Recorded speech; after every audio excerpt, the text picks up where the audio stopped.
Afinal, o que muda em 2026 com a reforma tributária? Eu sou o professor Felipe Rocha e vou trazer para vocês a primeira etapa da fase de transição da reforma tributária, que acontece já em 2026, com o início das alíquotas testes da CBS e do IBS. No ano de 2026, nós teremos a cobrança de 1%, 0,9% de CBS e 0,1% de IBS, que somando totaliza 1% de alíquota teste. E vou explicar para vocês como que funcionará essa cobrança, quando haverá cobrança, nem todos deverão pagar essa contribuição e esse imposto, essa alíquota teste, e se de alguma forma esta cobrança vai impactar na carga tributária da empresa.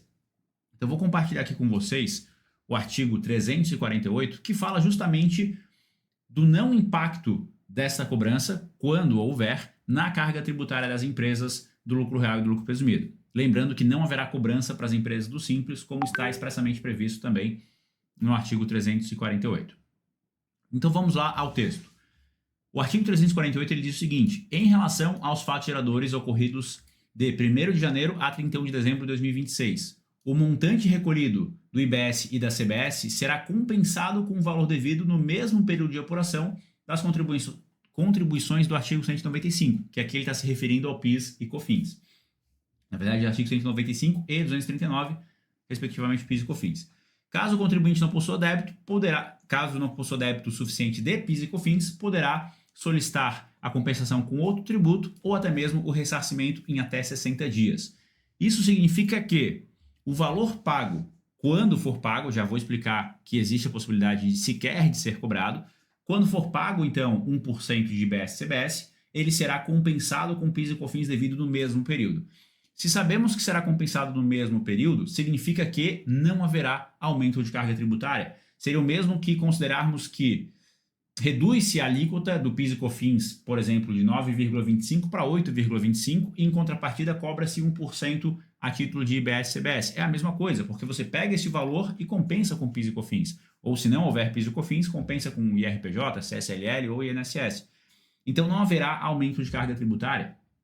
Por isso, inclusive, que foi alterada a nota técnica da nota fiscal eletrônica que diz respeito à reforma tributária, que é a nota técnica 2025-002, saiu uma nova versão, incluindo uma observação nas regras de validação sobre somar o valor do IBS e da CBS ao valor total da nota. Está lá uma expressão a confirmar, como eu mostro aí para vocês.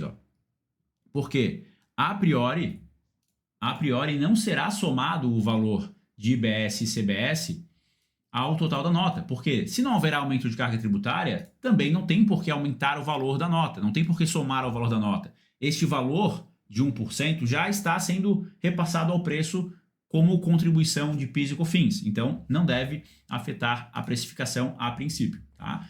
Então nós temos essa previsão, como mostrei no artigo 348, de que poderá compensar com PIS e COFINS, inclusive a parcela do IBS. Tá? Isso gerou algumas dúvidas e questionamentos no início. Tá, mas o valor do IBS não é uma contribuição para Estado e município? Como é que eu vou compensar PIS e COFINS? Para o ano de 2026, os valores pagos a título de alíquota teste não serão destinados aos estados e municípios. Na verdade, eles irão compor, quando recolhidos, o fundo de compensação do fim dos benefícios. Então, mesmo a parcela recolhida a título de IBS será utilizada para compensação de PIS e COFINS. E quando eu falei para vocês que existe a possibilidade de sequer ser cobrado, é com base no parágrafo 1º também do artigo 348, que diz que fica dispensado o recolhimento do IBS da CBS relativo aos fatos geradores ocorrido no período indicado no caput, ou seja, 2026, em relação aos sujeitos passivos que cumprirem as obrigações acessórias previstas na legislação. Não especifica quais são as obrigações acessórias, mas se o contribuinte cumprir com a entrega das obrigações que forem exigidas em 2026, por enquanto não houve inclusão ou alteração das obrigações que serão entregues, né? Não haverá necessidade de pagar esse valor de alíquota teste. E também acima, aqui na linha C do inciso 3, ele fala que não será aplicado para operações do Simples, como eu havia afirmado para vocês no início. Então, não será devido a contribuição da alíquota teste para aqueles que estiverem em dia com a entrega das obrigações acessórias. Então, na grande maioria das empresas, aquelas que estiverem regulares, não haverá cobrança deste tributo da CBS e do IBS para o ano 2026. E aqueles que eventualmente não se enquadrarem nessa dispensa terão de pagar esse valor, porém não haverá aumento de carga tributária, porque em contrapartida, no mesmo período de apuração, o valor será compensado com PIS e COFINS devido, ou eventualmente, se não houver saldo devedor de PIS e COFINS, compensado com outro tributo federal ou até mesmo ressarcido. Então, o que é importante de termos em mente, até para que possamos auxiliar os empresários que estão preocupados com esse impacto já de imediato em 2026, é que o impacto é mais uma burocracia em termos de forma de recolhimento, em termos de emissão de documento fiscal, do que, de fato, algo que traga reflexo no operacional, na precificação. Então, não haverá aumento de carga tributária, não haverá aumento de preço, consequentemente, e, inclusive, haverá possibilidade de dispensa para aqueles que estiverem regulares em relação à entrega de obrigação acessória. Muito obrigado por assistir esse vídeo até aqui e até o próximo.